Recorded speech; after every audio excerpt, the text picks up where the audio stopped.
Әз Наурыз мейрамы Назарбаев зияткерлік мектебінде де бар сән салтанатымен тойланды. Мұнда қазақтың әдет ғұрыптарынан сыр шертетін көрме ұйымдастырылды. Жергілікті өнерпаздар концерттік бағдарлама әзірледі. Мектеп алаңында киіз үйлер орнатылып, келген қонақтар ұлттық тағамдардан дәм татты.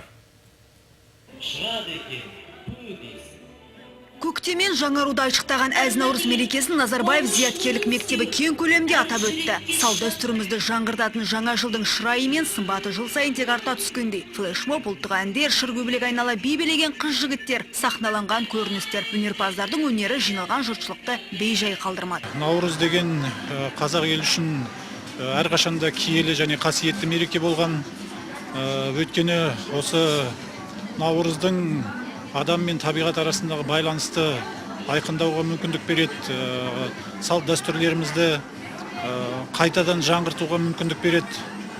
Және бұл мерекенің алпа философиялық мәні өте терең. Наурыз бақыттың бастамасы, жақсылықтың жаршысы, өмірге нұр сыйлаған, сезімге гүл сыйлаған, халық қастерлейтін мереке. Ұлыстың ұлы күні қазақтың дәстүрлерімен де қабысып кеткен. Бұл мерекеде тарих қойнауында қалған әдет ғұрыптарымыз жаңғырады. Мектеп алаңында ақшаңқан киіз үйлер тігіліп, ұлттық тағамдардан мерекелік дастархан жайылды. Бешбармақ, бауырсақ, қазы-қарта мерекенің бас сәні Наурыз көже қойылды. Салтанатты шараны көркін қыздырған қазақтың ұлттық ойындары болды.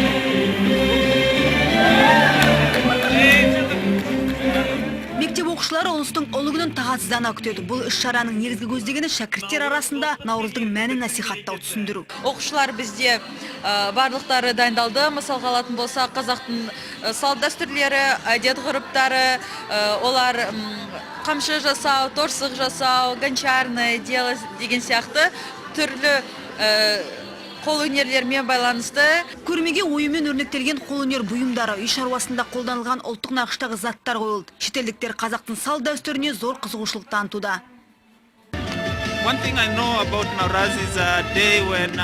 Қазақстанда тұрып жатқаныма 2 жыл. Наурыз мерекесі достықтың, молшылықтың мерекесі екенін білемін. Бұл күн адамдар өкпе-реніштерін ұмытып, туған туыстар достарына қонаққа барады. Наурыз тойы сүйікті мерекелердің біріне айналды. Әз Наурыз мерекесіне бағышталған іс-шара мектеп қабырғасында жылда ұйымдастырылып келеді. Қуантары дәстүрге айналған Наурыз думанға ұстаздар, оқушылар, ата-аналар белсене қатысады. Мереке біздің халқымыз үшін, мектебіміз үшін өте маңызды. Және бұл біздің ұлтымызды, салтымызды дәріптеуге аса үлкен үлесін қосады. Сондықтан біздің мектебімізде атсалысып, ата-аналар атынан, қонақтар атынан және оқушылардың да атынан үлкен мереке ретінде тойланып жатыр. Шығыс күнтізбесі бойынша қазақ елі табысқа толы тағы бір жылды артта тастап, жаңа жылға қадам басты. Сондықтан жаңа жыл Қазақстан үшін берекелі, ырысты болсын деген игі тілектер айтылды. Инара Барсағбаева, Полина Депутатова, Руслан Жабаев, Қазақстан, Қостанай.